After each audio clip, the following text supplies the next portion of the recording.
Okay, nongeye kugusuhuza ndetse ndanagushimiye wahisemo gukurikirana platform KWP250. Twari narakubwiye ngo ni umwaka kugira ngo nje nawe tubane mu byinshi cyane bigiye bitandukanye. Ubu ngubu ikintu cyatugera nta kindi tuje kuvuga kuri saga iri mu muziki nyarwanda cyangwa se kuri saga ikomeje kugaragara hirya no hino ku bantu benshi bagiye batandukanye bari kuvuga bati twebwe gute company tutazi ishobora kuza kutwishyuriza inyungu zacu ikaza kutwishyuriza amafaranga kandi twe tuba twarushwe tujya muri studio batigeze badutera inkunga kugira ngo tujye muri studio tutigeze dusinya muri ayo makoperative tutigeze dukora buri kimwe kugira ngo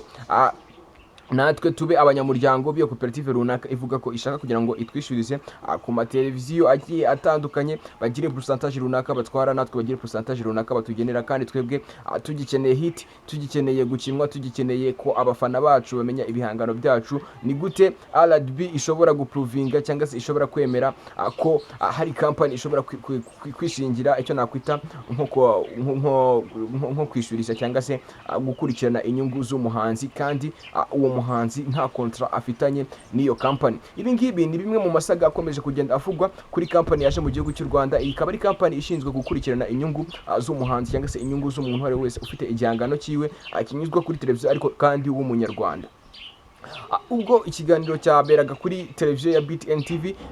cyari ikiganiro kivuga ku buryo imyidagaduro ishobora kugira uburyo ikubyariramo umusaruro cyangwa ishobora kugira uburyo ikubyarira inyungu hirya no hino mu Rwanda. Nibwo bamwe mu bayobozi b'iyi company bagaragazaga neza ko nta muhanzi n'umwe hano mu gihugu cy'u Rwanda wemerewe kugira indirimbo ye icuruzwa kuri televiziyo cyangwa se inyuzwa kuri televiziyo iyo ari yo yose nta burenganzira cyangwa se nta ruhare rw'amafaranga runaka yakiriye, ariko kandi ayo mafaranga akaba azakurikiranwa neza na company.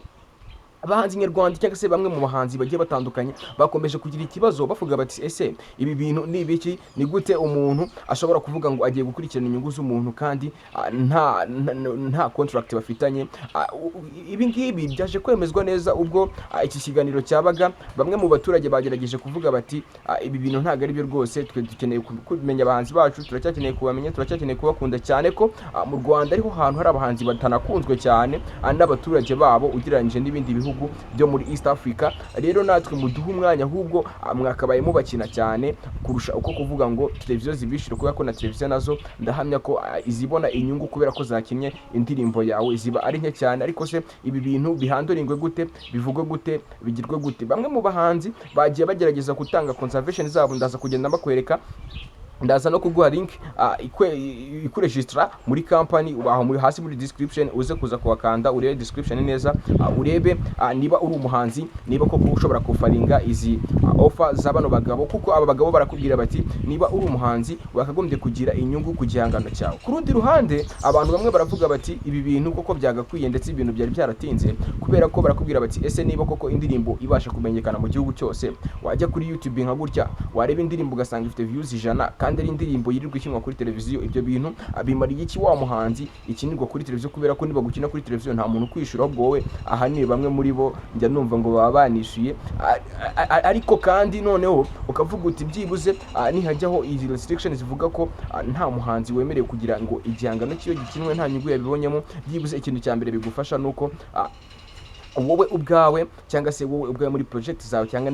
na gahunda zawe uba warateganyije mu gihe kigiye gitandukanye,